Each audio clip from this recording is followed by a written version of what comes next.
ॐ गं ऐं ह्रीं श्रीं श्रीमात्रे नमः।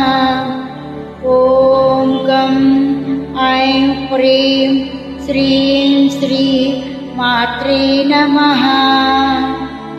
ॐ गं ऐं ह्रीं श्रीं श्रीमात्रे नमः।